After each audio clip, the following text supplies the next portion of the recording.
Halo semuanya, jumpa lagi bersama saya Desa Aristia. Pada kesempatan kali ini saya akan melanjutkan topik yang sudah saya bahas di video saya sebelumnya menggunakan pernyataan if, dan di video kali ini saya akan melanjutkan dengan menggunakan pernyataan if else dalam membuat sebuah program di dalam MATLAB. Kita langsung saja ke pembahasannya.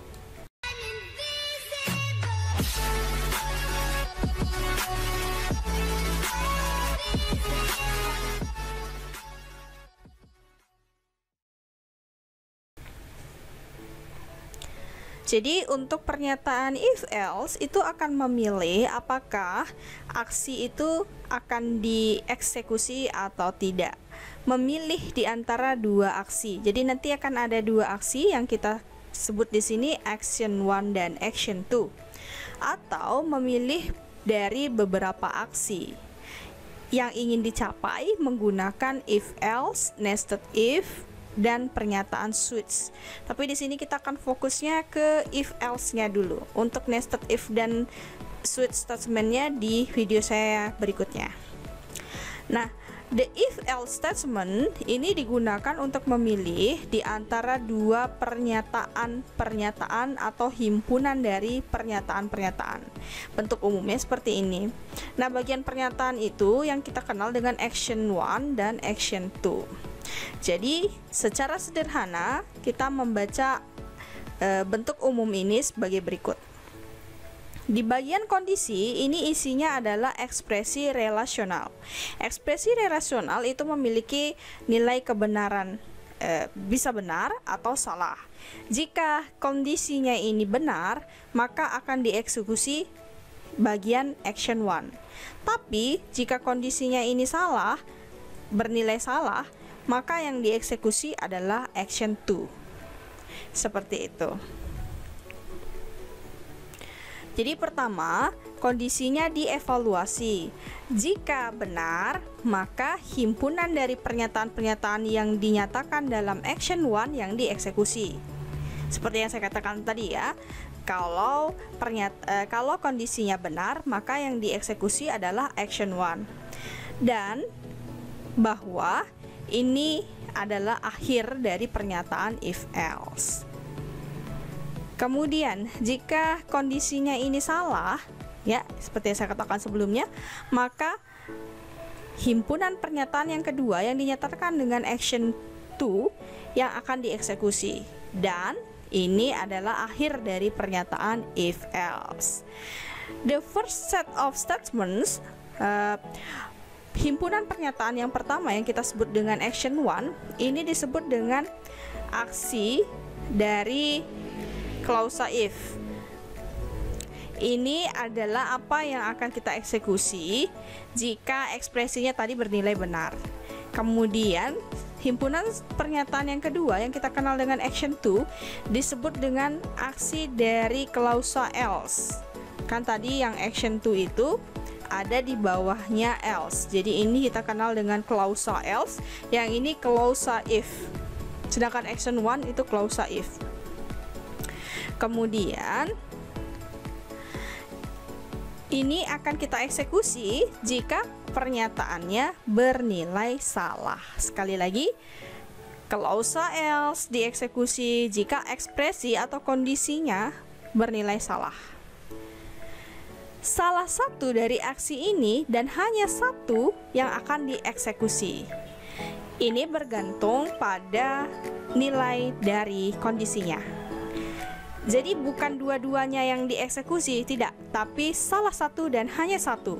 Apakah itu action 1 atau action 2? Tergantung dari nilai kondisinya. Sekali lagi, kalau kondisinya benar, maka yang dieksekusi adalah action 1. Tapi kalau kondisinya bernilai salah, maka yang dieksekusi adalah action 2. Sampai di sini jelas ya? Oke, kita akan masuk ke contoh supaya lebih jelas. Nah, di sini saya akan membuat sebuah program sederhana menggunakan if else. Kita buka terlebih dahulu new script ya, klik kiri ini new. Nah, ini berkas skrip saya. Saya akan mengetik seperti biasa CLC untuk membersihkan layar command window. Kemudian clear untuk membersihkan semua variabel yang ada di workspace. Tadi if diikuti dengan suatu kondisi. Nah, kondisinya ini adalah ekspresi relasional. Ekspresi relasional itu ya bisa menggunakan tanda kurang dari, lebih dari, sama dengan, kurang dari atau sama dengan, tidak sama dengan, dan seterusnya. Oke, di sini saya akan menggunakan if saya menggunakan sebuah bilangan random, sebut sajalah seperti ini, kurang dari 0,5. Di bagian bawah dengan menggunakan display saya akan memunculkan karakter atau string ada di dalam tik tunggal. Ini kurang dari 0,5.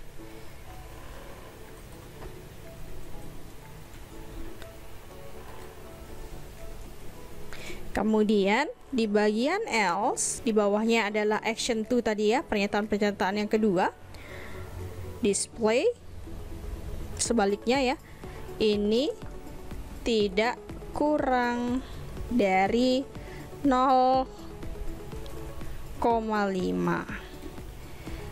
Nah, range-nya ini yang saya beri variabel yang saya beri nama range, ini maksud saya adalah bilangan random. Kita akan gunakan perintah input. Kita akan gunakan input, jadi random input dalam kurung masukkan sebuah bilangan. Nanti ketika dieksekusi kita diminta untuk memasukkan sebuah bilangan, dan ketika bilangan itu sudah kita masukkan, nanti akan masuk ke sini, kemudian akan dieksekusi.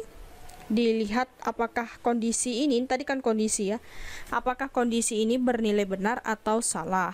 Kalau bernilai benar, maka ini yang akan ditampilkan. Tapi kalau ini bernilai salah, maka akan ditampilkan yang ini. Nah, ini program kita belum selesai. Ini kalau kita run pasti error. Apa yang kurang? Ada yang tahu? Ya, di sini kurang n. Jadi kita akhiri dengan n. Nah, sekarang mari kita run. Ya, pertama kali run akan diminta untuk menyimpan. Gunakan nama filenya adalah contoh if else. Sekali lagi, untuk memberi nama file sebaiknya tidak menggunakan perintah yang ada di dalam program kita dan tidak menggunakan spasi. Kita save. Nah, kita lihat ya, sudah muncul di command window. Masukkan sebuah bilangan. Saya akan masukkan bilangannya 0,2. Ini langsung muncul, ini kurang dari 0,5. Benar ya, 0,2 itu kurang dari 0,5. Jadi dia memunculkan action 1. Karena apa? Karena ini bernilai benar. 0,2 kurang dari 0,5 benar. Kalau benar, ini yang dieksekusi. Nah, di sini kan masih muncul nih range sama dengan 0,2. Nah, ini mau saya sembunyikan.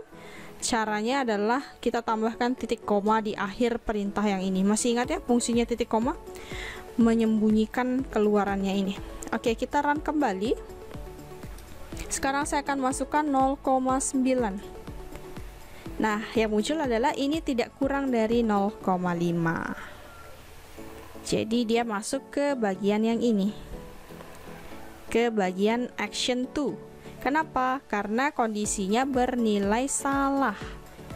0,9 kurang dari 0,5 salah, sehingga yang dieksekusi yang bagian ini. Seperti itu ya, mudah bukan?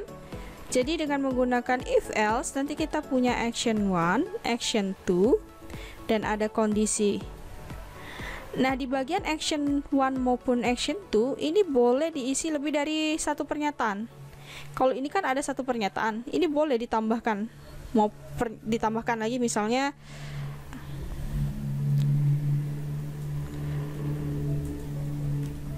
seperti ini boleh ya. Jadi ada beberapa pernyataan. Mari kita run kembali. 0,1 ya, ini kurang dari 0,5, program berakhir sampai situ. Jelas ya? Kalau ada yang belum jelas, tanyakan di kolom komentar. Saya akan melanjutkan materi saya tentang penggunaan nested if maupun pernyataan switch pada video berikutnya. Untuk mendukung saya membuat konten yang bermanfaat, jangan lupa subscribe channel YouTube saya, like, komen, dan share video ini. Terima kasih atas dukungannya, terima kasih sudah menonton. Sampai ketemu di video berikutnya. Bye bye.